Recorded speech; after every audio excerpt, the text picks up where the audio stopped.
Welcome back to the channel. If you're here late at night looking for a story to drift off to, you're in the right place. Before we begin, take a moment to like the video and subscribe. The last image most people remember of Daniel Marcus Hale is unsettling in a way that words barely capture. As he was led down the courthouse steps, surrounded by police, he turned toward the cameras and lifted his hand. Not in defiance, not in anger. He smiled and blew a kiss. It was a small gesture, but it echoed louder than any sentence the judge would later deliver. By then, the world already knew what Daniel Hale had done. 7 people were dead. 3 of them were his own children. And the casual arrogance of that moment, the ease with which he acknowledged the cameras, sealed his place in the public imagination as one of the most disturbing mass killers the country had ever seen. This was not supposed to happen in Hollow Ridge. Hollow Ridge sat tucked into the low hills of the Riverbend Valley, a town most people pass through rather than move to on purpose. It was the kind of place defined by quiet routines, morning fog drifting off farmland, pickup trucks parked outside bakeries at dawn, children riding bikes down streets where everyone knew their names. Violent crime was rare. Murder was almost unheard of. In the early 1990s, Hollow Ridge had a population of just under 12,000. Its economy leaned heavily on agriculture and small manufacturing. Many families had lived there for generations. Others arrived chasing stability after city life proved too expensive or too chaotic. But beneath the calm surface, pressure was building. The national economy had shifted sharply at the end of the 1980s. Welfare reforms tightened, manufacturing jobs disappeared, seasonal agricultural work became unreliable. Families like the Hales were hit hard, caught between rising living costs and shrinking safety nets. Daniel Hale was 26 years old in 1992. On paper, he looked like someone who should have been finding his footing. In reality, his life was unraveling. Very little is known about Daniel's childhood. Court records and interviews reveal fragments, not a full picture. He grew up bouncing between relatives, dropped out of school early, and struggled with steady employment. People who knew him described him as volatile but not violent, quick to feel slighted, deeply sensitive to perceived disrespect. He met Laura Bennett in his early 20s. Laura was quiet, practical, and close to her family. When she became pregnant, they married quickly. By the time the events of this case unfolded, they had 3 young children together. Evan, age 6, Mason, 4, and Lily, just 2. Money was always tight. Daniel bounced between short-term jobs. Laura stayed home with the children. When rent increased again in early 1992, they could no longer afford their small unit on the edge of town. With few options, they moved into Laura's parents' house on Willow Court, a modest single-story home that already felt full. Laura's parents, George and Helen Bennett, agreed reluctantly. They worried about Daniel's temper, but they loved their grandchildren. They believed the arrangement would be temporary. It wasn't. The house became a pressure cooker.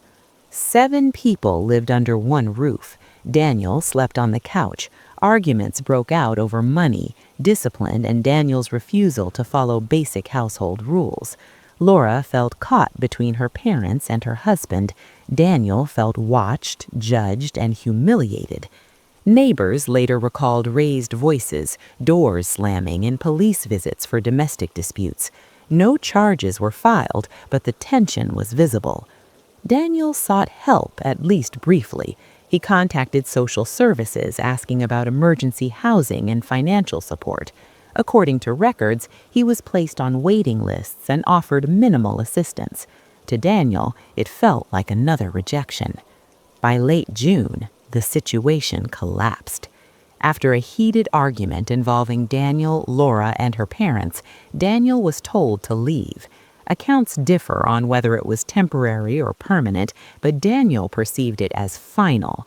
He left the house furious and desperate, with nowhere to go. Over the next 2 days, Daniel drifted around Hollow Ridge. He slept little, he drank heavily, he brooded. Friends later said he talked obsessively about losing his family, about being replaced, about how everyone had turned against him. His thinking became rigid and distorted. In his mind, the world had drawn a line, and he was on the wrong side of it. By the night of June 18, 1992, something inside him had snapped. That evening, Laura left the house with her parents to attend a small gathering at a local pub. She left the children behind under the care of her younger sister, Rachel Bennett. Also in the house were Laura's brother Tom, Rachel's partner Ian Collins, and their 8-year-old son, Noah. It was supposed to be an ordinary night. At approximately 9:30 p.m., Daniel Hale returned to Willow Court. He came prepared. What followed would later be described by investigators as one of the most brutal domestic massacres in the country's history. Daniel entered the house carrying a kitchen knife and a wooden bat taken from a neighbor's yard earlier that evening. He moved quickly, methodically. There was no sign of hesitation. Rachel Bennett was attacked first. She never had a chance to react. Ian Collins tried to intervene. He was overpowered. Tom Bennett attempted to shield his nephew. He was killed where he stood. The children were not spared. Evan, Mason, Lily, and Noah were all murdered inside that house that night. The violence was extreme. Investigators later stated that the injuries suggested rage beyond mere intent to kill. Afterward, Daniel arranged the bodies. His own children were placed together in Laura's bedroom. A Bible was laid on top of them. The adult victims were piled in another room. When it was done, Daniel did not flee. He waited. Sometime after 10:15 p.m., Laura and her parents returned home. George Bennett was the first through the door. Daniel attacked him with the bat. The blow was devastating, but not fatal. In the chaos that followed, Laura ran. She fled barefoot to a neighbor's house and called emergency services, screaming that her family had been killed. George Bennett, injured but conscious, fought Daniel until police arrived. When officers entered the house, they were confronted with a scene that would haunt many of them for the rest of their careers. Blood covered the floors and walls. Bodies lay in every direction. Daniel Hale was restrained without resistance. He was calm, too calm. During questioning, Daniel showed little emotion. He answered questions directly, without detail or apology. When asked why he had done it, he said only that everything was taken from me. The news devastated Hollow Ridge. People locked their doors for the first time in years. Parents hugged their children tighter. The town gathered for vigils, trying to reconcile the horror with the familiar streets they had always trusted. Daniel Hale was charged with 7 counts of murder, 1 count of attempted murder, and additional charges related to the death of an unborn child Laura was carrying. The trial would become a national spectacle, and it was only the beginning of a story that would stretch on for decades, raising disturbing questions about remorse, rehabilitation, and whether some crimes leave wounds that time can never close. The trial of Daniel Marcus Hale began 8 months after the massacre, and from the first day it was clear this case would never be treated as an ordinary criminal proceeding. Court officials prepared for crowds. Media vans lined the streets outside the regional courthouse in Riverbend City. Reporters broadcasting live updates to a stunned nation that still struggled to understand how a quiet town like Hollow Ridge had produced such unimaginable violence. Inside the courtroom, the atmosphere was heavy, almost oppressive. Families of the victims sat in silence, some clutching photographs, others staring straight ahead as if afraid that any movement might fracture the fragile control they had over their grief. Laura Bennett, the sole surviving immediate family member, did not attend every day. When she did appear, she sat beside her parents, her expression fixed and hollow, as though the world had drained of meaning. Daniel Hale entered the courtroom under guard, his demeanor composed, almost detached. He did not avert his eyes from the gallery. At times he appeared bored. This unnerving calm became one of the most discussed aspects of the trial, fueling public outrage and deepening the sense that something profoundly broken lay beneath his outward composure. The prosecution's case was methodical and relentless. They laid out a precise timeline of Daniel's movements in the days leading up to the murders. Witnesses testified about his escalating anger, his statements about being betrayed, and his fixation on losing his family. Social service records were entered into evidence, showing that while Daniel had sought assistance, he had also rejected certain conditions and failed to follow through on available programs. Forensic experts described the crime scene in careful, clinical language. Even so, several jurors later admitted they struggled to sleep after hearing the testimony. The prosecution emphasized the deliberate nature of the killings. This was not a spontaneous explosion of violence, they argued, but a calculated act driven by resentment and entitlement. They pointed to the weapons Daniel had brought with him. They highlighted the way he waited for Laura to return, prepared to continue the violence. And they underscored the most damning detail of all, the placement of the children's bodies and the Bible laid upon them. This was not chaos, the prosecutor told the jury. This was control. The defense took a different approach. Daniel's attorney portrayed him as a man crushed by economic hardship, rejection, and untreated mental illness. They argued that years of instability, compounded by humiliation and despair, had pushed him beyond his psychological limits. Mental health experts testified that Daniel suffered from severe emotional dysregulation, impaired judgment, and an inability to cope with perceived abandonment. The defense did not deny the killings. Instead, they asked the jury to consider whether Daniel had been capable of fully understanding his actions at the time. It was a strategy that failed to persuade. On the fourth week of trial, Daniel took the stand. Many expected an emotional breakdown, an apology, or at least some acknowledgement of the devastation he had caused. Instead, what they saw was unsettling restraint. He spoke quietly. He said he loved his children. He claimed he believed they would be safe if they were not left behind in a world that had already rejected him. The courtroom went silent. Several jurors visibly recoiled. When asked if he understood that his actions had caused irreversible harm, Daniel paused before answering. He said, "I understand people are hurt." It was not enough. After less than 2 days of deliberation, the jury returned guilty verdicts on all counts. The sentencing hearing was packed. Victim impact statements stretched over hours. Laura Bennett spoke briefly, her voice barely above a whisper. She did not address Daniel directly. Instead, she spoke of the children she would never raise, the family dinners that would never happen, and the life that had been stolen from her in a single night. The judge did not mince words. These crimes represent a level of brutality and moral collapse that defies comprehension, he said. You destroyed not only lives, but the very sense of safety within a community. Daniel Hale was sentenced to life imprisonment with no minimum parole period set at the time, along with additional consecutive sentences for attempted murder and related charges. In effect, it was a sentence designed to keep him behind bars indefinitely. As Daniel was led away, he turned briefly toward the gallery. Some swear he smiled. Prison did not bring reflection, at least not immediately. In the early years of his incarceration, Daniel struggled to adapt. Correctional reports described him as compliant but emotionally distant.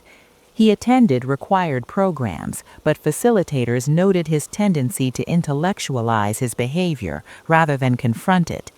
He spoke about the crimes as events that had happened around him, not actions he had chosen. Psychologists evaluating Daniel identified a pattern of distorted thinking. He consistently reframed himself as a victim of circumstance. While he acknowledged the deaths, he minimized his responsibility, often attributing the outcome to stress, fatigue, or external pressures. Despite this, Daniel maintained relatively good behavior within the structured environment of prison. He avoided major disciplinary infractions and was often described as polite by staff. Over time, he began to present himself as a changed man. By the late 1990s, Daniel applied for parole for the first time. The hearing was brief and decisive. Psychological evaluations warned that Daniel had not demonstrated genuine insight into his crimes. He continued to rationalize the violence, and his emotional responses remained superficial. Parole was denied. Over the next 2 decades, this pattern repeated itself. Daniel applied for parole again and again. Each time he arrived prepared, armed with statements of remorse and evidence of completed rehabilitation programs. Each time the board reached the same conclusion: the risk was too high. One recurring concern was Daniel's inconsistent narrative. In early hearings, he claimed the murders were not planned. Later, he suggested they were driven by panic. At other times, he implied a belief that he had been acting in the best interests of his children. These shifting explanations alarmed evaluators, who questioned whether Daniel truly understood the gravity of his actions. Another red flag emerged in the mid-2000s when Daniel admitted to continued substance use while incarcerated. Although the incidents were limited, they undermined his claims of rehabilitation. The parole board noted that if he could not maintain stability in a controlled environment, there was little reason to believe he could do so outside. Public opinion hardened. Each parole hearing reopened old wounds. Media outlets revisited the case. Survivors and extended family members spoke out, urging the board to keep Daniel imprisoned. For them, the passage of time did nothing to lessen the horror of what he had done. By the time Daniel reached his 10th parole denial, the board's language had become unmistakably firm. They cited his lack of empathy, unresolved psychological issues, and ongoing risk factors. Rehabilitation, they said, was not merely about completing programs, but about internal change. Daniel disagreed. Through his lawyer, he began to argue that the parole process itself was unfair. He claimed the board was biased, that certain members had evaluated him decades earlier and could not be impartial. Legal challenges were filed, questioning the structure and objectivity of the hearings. The courts reviewed these claims, but found no procedural violations. The parole board maintained that each decision was based on current assessments, not past impressions. Still, Daniel persisted. In interviews with psychologists, he spoke of wanting to contribute positively to society if released. He described plans to work, to mentor others, to live quietly. Yet, when pressed about the murders, he struggled to articulate genuine accountability. He often returned to abstract language, speaking about regret without fully acknowledging the suffering he had caused. Then, during a parole hearing more than 30 years after the crime, Daniel made a significant admission. For the first time, he stated plainly that the killings had been intentional. The room fell silent. This admission marked a departure from decades of deflection. Some board members saw it as progress. Others saw it as too little, too late. When asked why he had done it, Daniel refused to elaborate. "There are things I can't explain," he said. The board was unconvinced. They noted that accepting intent without explaining motive did not demonstrate true insight. If anything, it raised new concerns. Without understanding why he acted as he did, how could he be trusted not to repeat similar behavior under stress? The decision was unanimous. Parole was denied once again. As of today, Daniel Marcus Hale remains incarcerated. His next eligibility date approaches, but the outcome feels all but predetermined. The families of the victims continue to oppose his release, arguing that no amount of time can undo what he took from them. Hollow Ridge, meanwhile, has never fully recovered. The house on Willow Court was demolished years ago, but residents still avoid the lot. New families move to town, unaware of the full history, while longtime locals carry it with them like a scar. The question lingers, unanswered and deeply uncomfortable. Can someone who commits unimaginable violence ever truly change? Or are some actions so severe that redemption, no matter how sincerely claimed, is no longer possible? That question would come to define the final chapter of Daniel Marcus Hale's story. By the time Daniel Marcus Hale faced what would become his most scrutinized parole hearing, more than 3 decades had passed since the night that shattered Hollow Ridge.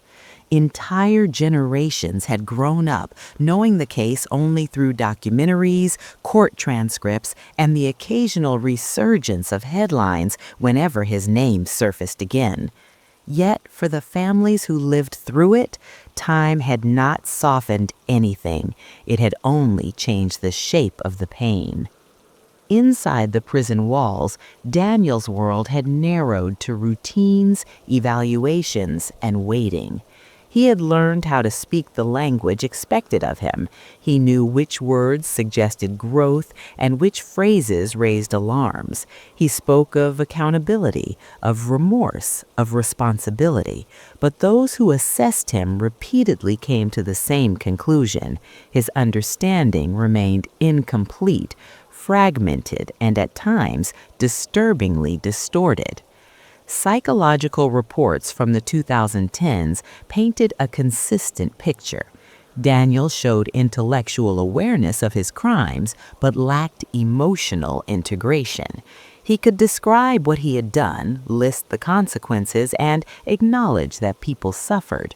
What he could not convincingly demonstrate was empathy grounded in lived emotional insight. When evaluators asked him to speak about the victims as individuals rather than abstractions, he struggled. His answers drifted back to himself, his stress, his despair, his sense of betrayal. One clinician summarized it bluntly. Daniel understood the facts of the crime, but not its human meaning. That distinction would become central to every parole denial that followed. As legal strategies shifted, Daniel's counsel began focusing less on rehabilitation and more on procedure. They argued that the parole board had become fixated on the original crime rather than Daniel's present-day behavior. According to this view, the hearings had transformed into moral judgments instead of risk assessments. His lawyer claimed Daniel was being punished repeatedly for the same act, long after he had served decades in prison. The board rejected this framing outright. They emphasized that the nature of the crime was inseparable from any evaluation of future risk.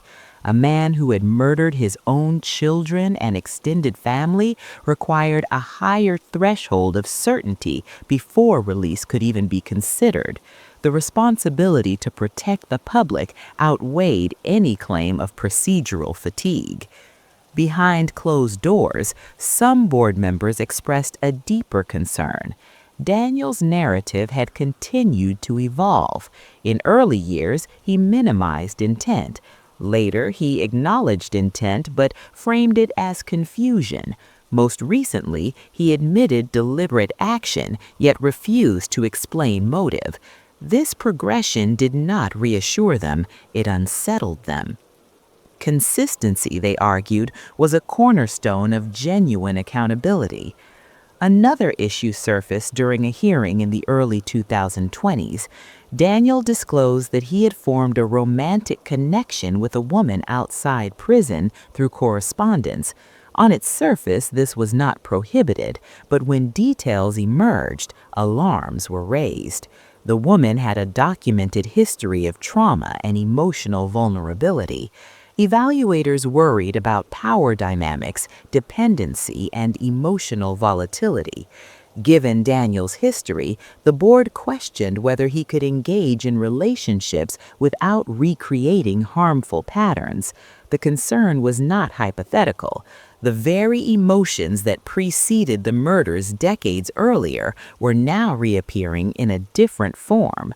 Attachment, fear of abandonment, and idealization were all present. When asked how he would manage conflict in a relationship if released, Daniel's responses were vague. He spoke about communication and counseling, but failed to demonstrate concrete coping strategies. For the board, it reinforced a familiar conclusion. Insight remained surface level. The most chilling moment of that hearing came when Daniel was asked how he viewed his actions now as a father. He said he loved his children deeply. Then he added that at the time he believed he was sparing them from suffering. The room went silent. To the board, this statement crossed a line. It suggested that even now, Daniel retained traces of the same distorted logic that fueled the killings. Framing murder as protection, even in retrospect, indicated unresolved cognitive justifications. It was not remorse, it was reinterpretation. The parole decision that followed was unequivocal. Daniel would remain incarcerated. The ruling stated that while Daniel had demonstrated compliance and behavioral stability within prison, he continued to pose an unacceptable risk to the community. His lack of full insight, shifting explanations, and unresolved emotional drivers made release incompatible with public safety. For the victims' families, the relief brought relief, but not closure. Closure, many said, was impossible. What mattered was prevention. As long as Daniel remained behind bars, no other family would face what theirs had endured. Laura Bennett, who had rebuilt her life far from Hollow Ridge, declined to comment publicly. Friends said she avoided news about the case whenever possible. She had remarried, started a new family, and learned to live with absence as a permanent companion. The past was something she carried quietly, not something she revisited in interviews. Hollow Ridge itself had changed. The population grew, new housing developments replaced old farmland. Children played on streets where silence once lingered heavily. Yet among longtime residents, the memory never disappeared. It lived in pauses, in lowered voices, in the way certain names were never spoken aloud.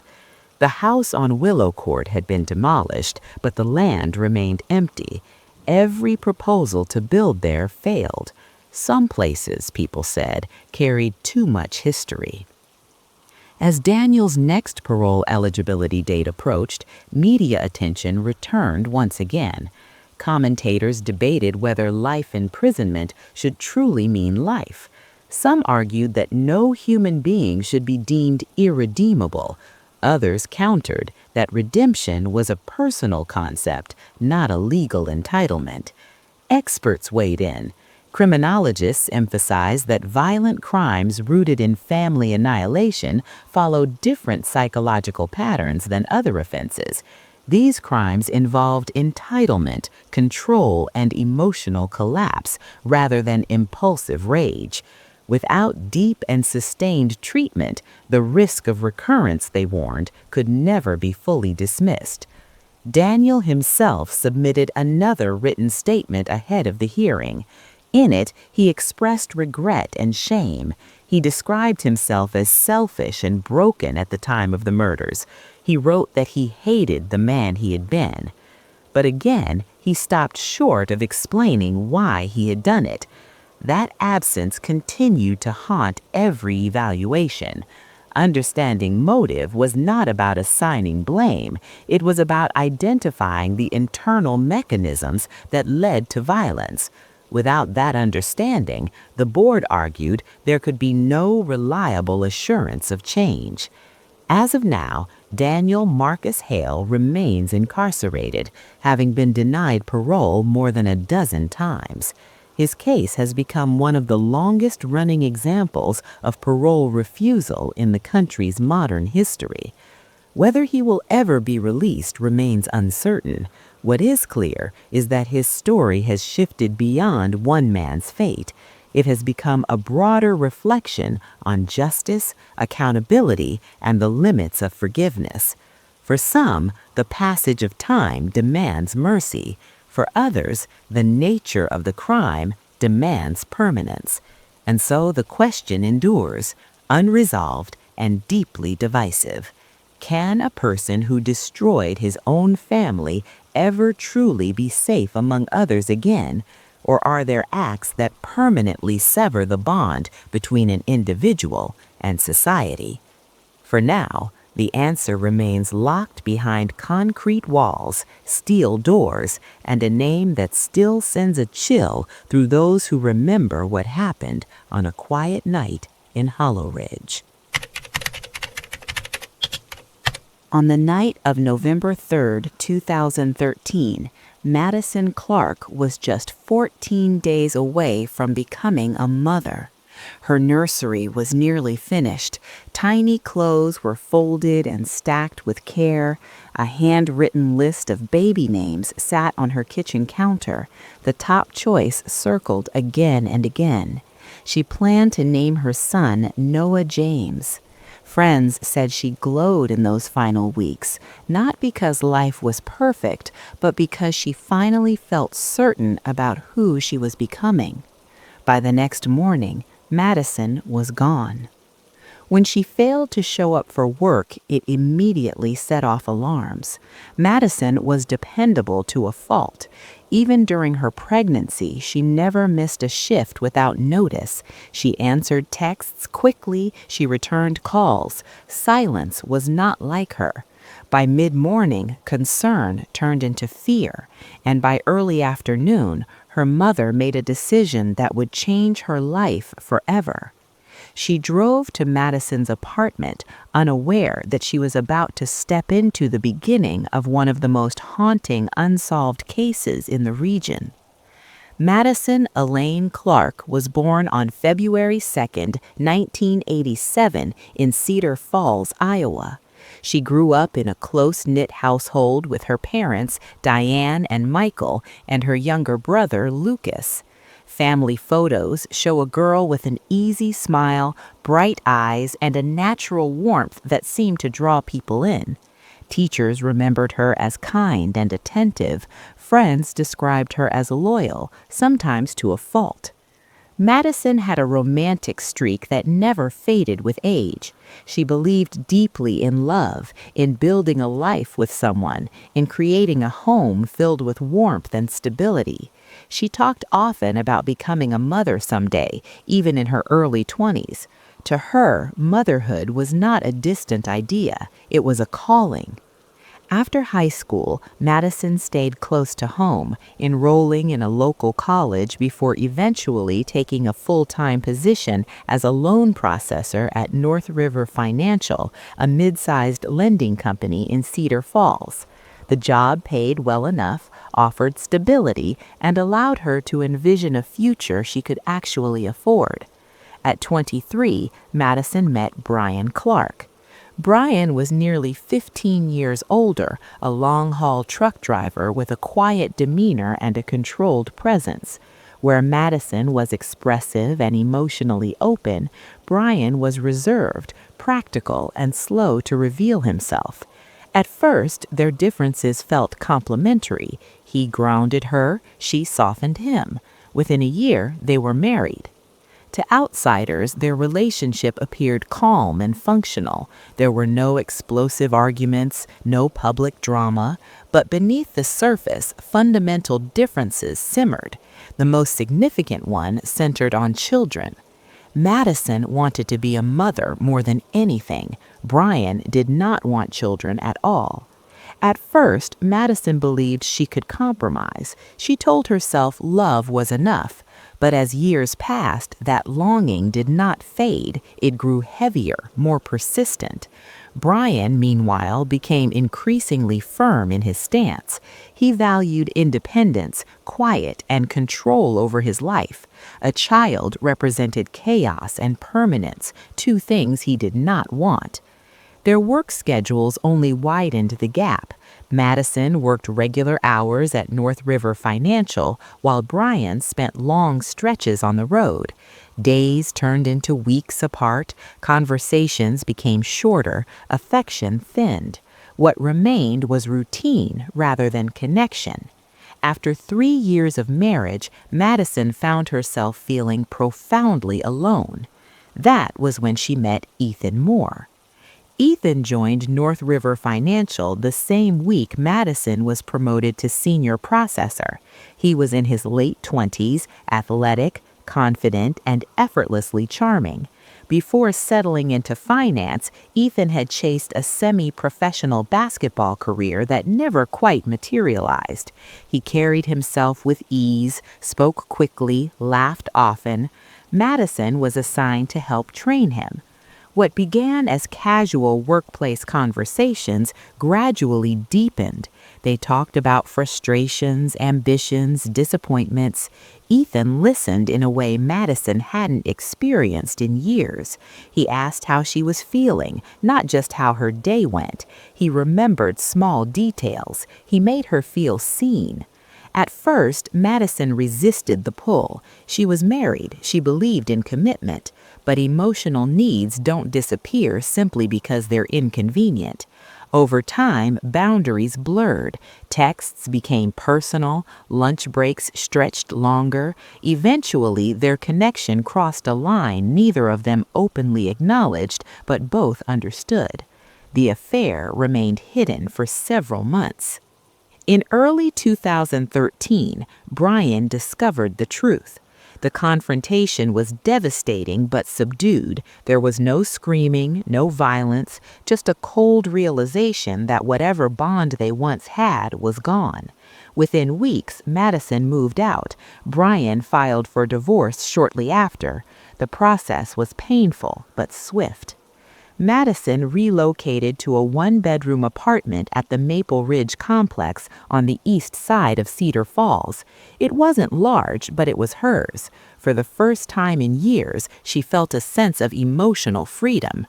With her marriage ending, Madison and Ethan stopped hiding, but their relationship was far from straightforward.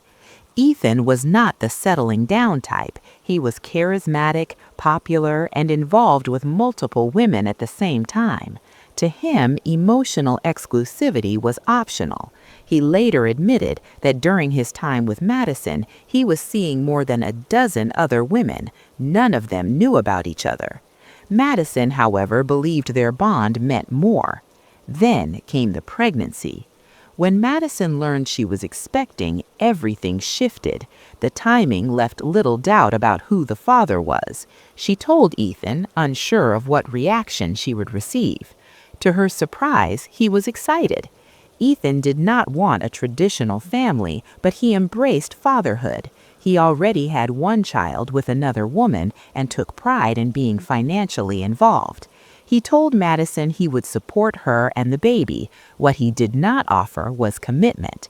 Still, Madison held on to hope. As her pregnancy progressed, she finalized her divorce from Brian. She continued working at North River Financial well into her 3rd trimester. She attended prenatal appointments, sometimes alone, sometimes with Ethan. Together, they chose the name Noah James.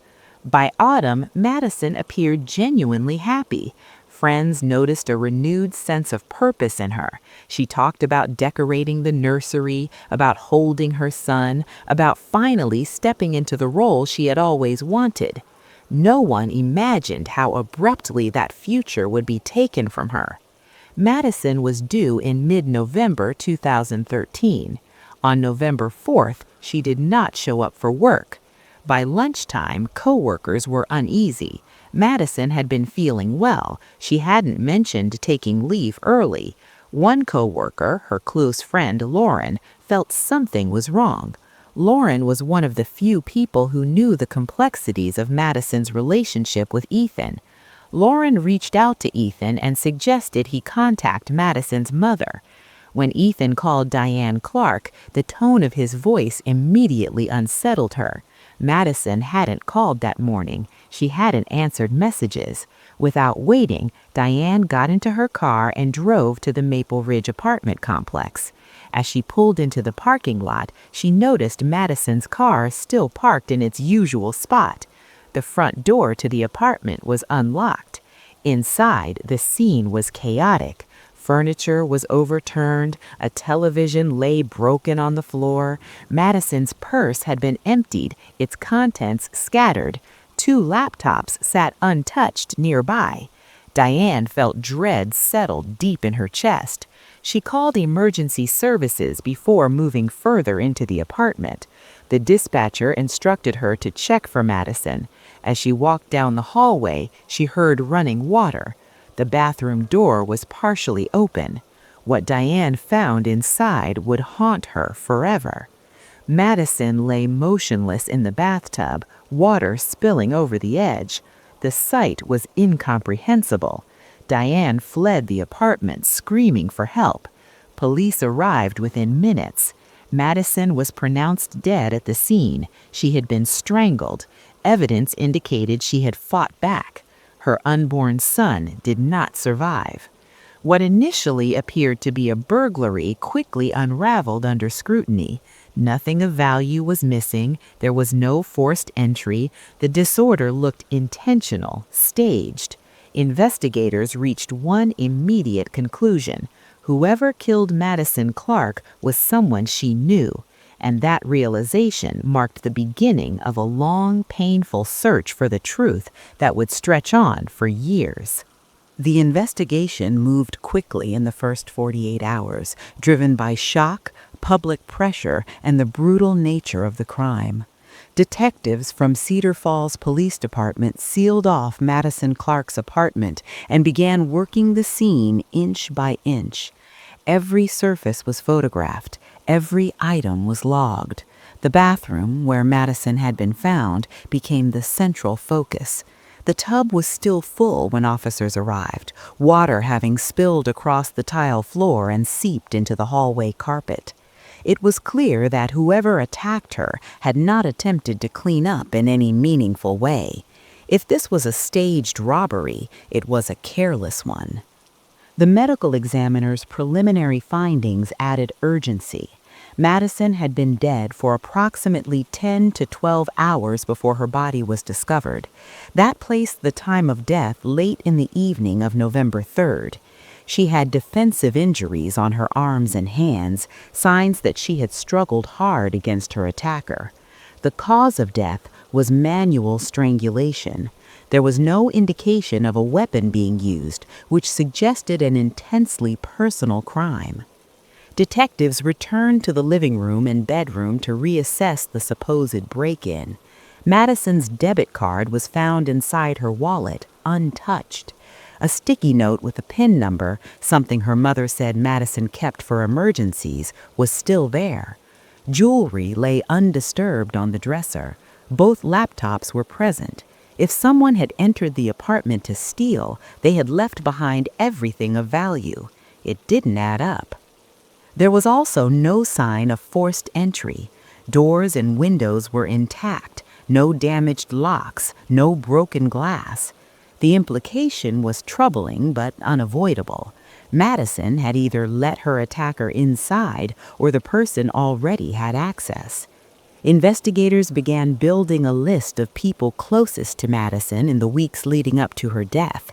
At the top were her ex-husband, Brian Clark, and the father of her unborn child, Ethan Moore. Brian was located quickly. He had been on a scheduled delivery route in Illinois the night Madison was killed. GPS logs from his truck, time-stamped fuel receipts, and surveillance footage at rest stops confirmed his location. He was questioned extensively, but his alibi held. DNA samples were taken as a formality. They did not match anything found at the scene. Within days, Brian was ruled out. That left Ethan. Detectives informed Ethan of Madison's death later that same day. The interaction was captured on a patrol car camera. When told she was gone, Ethan collapsed into tears, repeating the same phrases again and again. He said Madison was family. He said the baby was his responsibility. He asked who could have done something like this. His reaction appeared genuine, emotional, unfiltered. But investigators were not reassured. Ethan was brought in for questioning almost immediately. He agreed to speak without an attorney and voluntarily provided a DNA sample. He acknowledged that he and Madison had planned to meet the evening of November 3rd to talk about co-parenting arrangements and finances. He claimed he never went. According to Ethan, he had spent that night with another woman, a casual acquaintance named Rachel Collins. Rachel confirmed that Ethan had been at her house that evening. She said she heard him arrive sometime after 10 p.m. and that he stayed the night. On the surface, it sounded like an alibi. Then, phone records came back. Ethan's cell phone had pinged off a tower less than half a mile from Madison's apartment at 8:47 p.m. At 9:12 p.m., the phone was turned off. It did not power back on until nearly 7 a.m. the next morning. Investigators pressed Ethan on this discrepancy. He said his phone's battery had died. When asked why it was off for nearly 10 hours, he had no clear explanation. Financial records added another layer. Ethan was struggling. He was behind on rent. Credit card debt had piled up. Collection calls were frequent. The prospect of another child meant additional financial responsibility, something investigators believed could have caused significant stress. Though Ethan had expressed excitement about fatherhood, friends described him as overwhelmed and anxious in the weeks leading up to Madison's death. Police also learned that Madison had confided in coworkers that Ethan had grown distant. She felt he was hiding things. She worried he was seeing other women. She felt alone again despite carrying his child. When the full autopsy report was released, the case took an unexpected turn. 2 unidentified male DNA profiles were found on Madison's body. Neither matched Ethan. The discovery stunned investigators. The assumption had been that the killer's DNA would belong to someone close to Madison. The fact that Ethan's DNA was absent complicated the theory. Detectives considered several possibilities. One was that the DNA belonged to someone else entirely, an unknown attacker. Another was that the samples were unrelated to the crime, transferred through casual contact days earlier. A third theory emerged quietly but persistently, that Ethan had not acted alone. Investigators turned back to Madison's personal life. They interviewed friends, family, coworkers, neighbors. They examined her digital footprint, emails, texts, social media. That was when they found her journal. Madison had kept it tucked into a nightstand drawer. It was not a diary in the traditional sense. There were no daily entries, no neat dates. Instead, it was a collection of thoughts written during moments of emotional intensity. Pages revealed doubt, frustration, sadness. She wrote about feeling invisible, about loving someone who never chose her first, about worrying she had made a mistake believing promises that were never meant to last. She questioned Ethan's honesty. She wondered if he was seeing other women. She expressed fear about raising her child without emotional support. The entries never mentioned physical violence. There were no threats described, but the tone was unmistakably heavy. Madison felt abandoned at a time when she needed reassurance most. Prosecutors believe the journal established motive. In early 2014, Ethan Moore was arrested and charged with 2 counts of first-degree murder, one for Madison, one for her unborn son. The arrest sent shockwaves through Cedar Falls. Some believed justice was finally coming, others were skeptical. The evidence was largely circumstantial. No weapon, no eyewitness, no confession, and no DNA tying Ethan directly to the crime scene. The first trial began in the summer of 2016. Prosecutors argued that Ethan had gone to Madison's apartment the night of November 3rd to discuss money and the baby. The conversation, they claimed, escalated. Fueled by financial stress and fear of responsibility, Ethan lost control. He strangled Madison in the bathroom, staged the apartment to look like a burglary, and left before midnight. They pointed to his phone records, his financial struggles, the lack of forced entry, his decision to turn his phone off. They suggested the unidentified DNA belonged to someone else who had helped him or was unrelated entirely. The defense dismantled that theory piece by piece. They emphasized the absence of Ethan's DNA. They highlighted the presence of 2 unknown male DNA profiles that were never identified. They argued that no amount of circumstantial evidence could overcome the lack of forensic proof. They questioned the reliability of cell phone data. They suggested Madison could have encountered someone entirely, someone still unknown. After weeks of testimony, the jury deliberated. The verdict never came. 11 jurors voted to acquit, 1 voted to convict. A mistrial was declared. The community was divided. Madison's family was devastated. Prosecutors announced they would try again. The second trial began in 2018. The evidence was largely the same, but the dynamic had shifted. This time, the jury leaned the other way. After days of deliberation, 11 jurors voted to convict. 1 refused. Another mistrial. The legal system had reached an impasse. In early 2019, the district attorney announced the state would not pursue a third trial. The burden of proof remained too high. Without new evidence, another attempt would likely end the same way. Ethan Moore was released. Madison Clark's case remained open.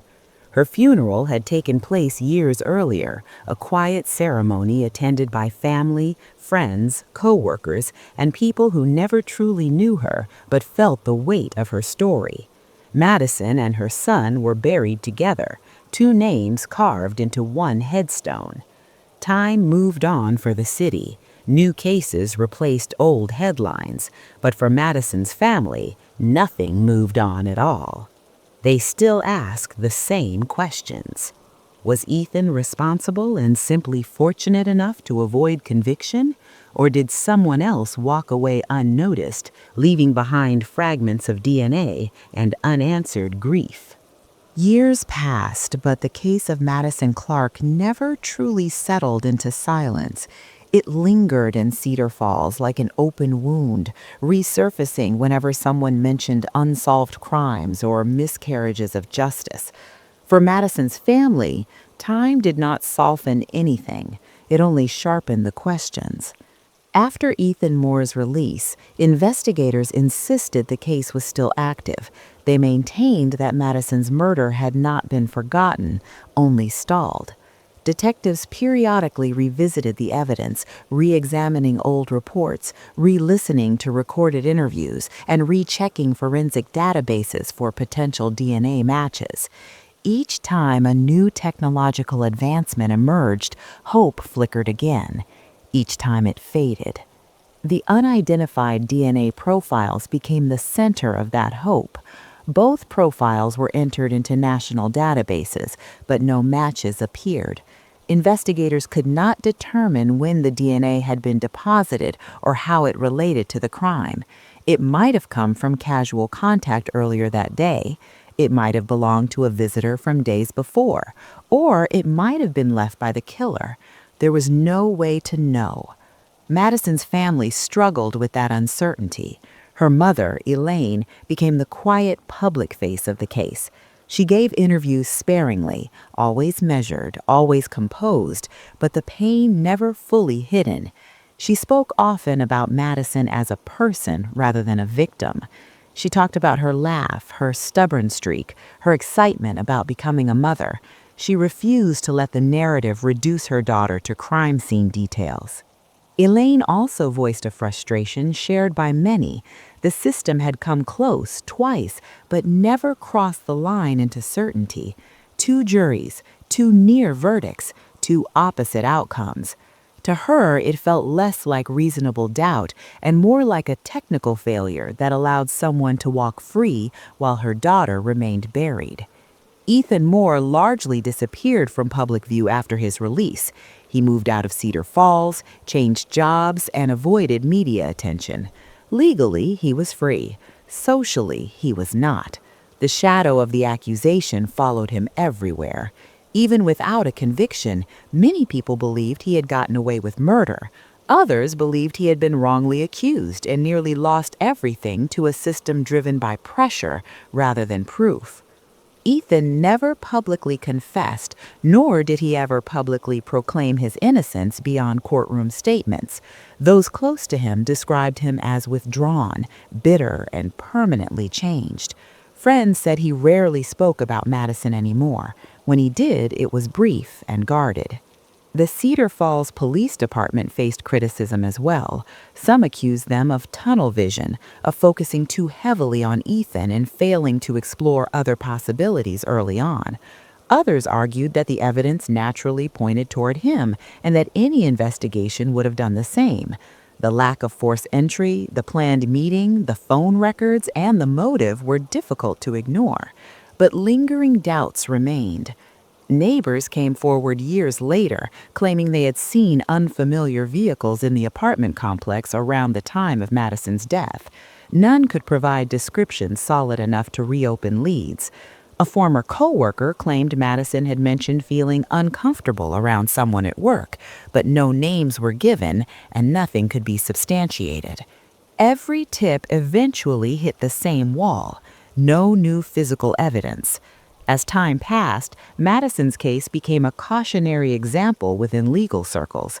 It was cited in discussions about circumstantial evidence, jury dynamics, and the limits of forensic science. Law students studied it, true crime podcasts dissected it, online forums debated it endlessly. Some believed the truth was obvious.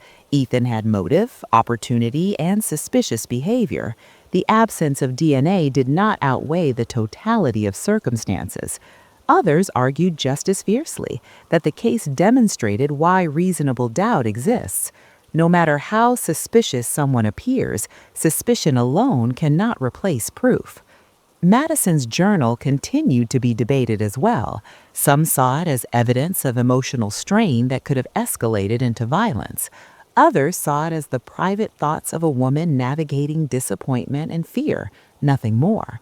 The words were intimate, vulnerable, and never meant for a courtroom. The unborn child, a boy Madison planned to name Noah, became an especially painful part of the case. 2 lives had been lost, yet no one was held accountable. For Elaine, that loss was doubled. She mourned not only her daughter, but the grandson she never met. On the 10th anniversary of Madison's death, a small vigil was held near the Cross Creek apartments. Candles lined the sidewalk. Strangers stood beside family members. Some had followed the case from the beginning. Others had only recently learned about it. The gathering was quiet, respectful, unresolved. Elaine spoke briefly that night. She did not accuse, she did not demand. She simply asked anyone who knew something, anything, to come forward. She reminded the crowd that silence protects only one person, and it is never the victim. Despite renewed attention, no breakthrough followed. The case remains officially unsolved. Investigators still believe Madison was killed by someone she knew, someone she trusted enough to let inside. Whether that person was Ethan Moore or someone else entirely remains unanswered. The evidence sits frozen in time, waiting for a single detail to tip the balance. Until then, Madison Clark exists in the space between guilt and doubt, justice and failure. Her story is not one of mystery alone, but of limitation, a reminder that even when the truth feels close enough to touch, it can still remain out of reach. Her family continues to wait for answers, for accountability, for peace. And somewhere, whether known or unknown, the truth of what happened on that November night remains hidden, carried by someone who is yet to speak.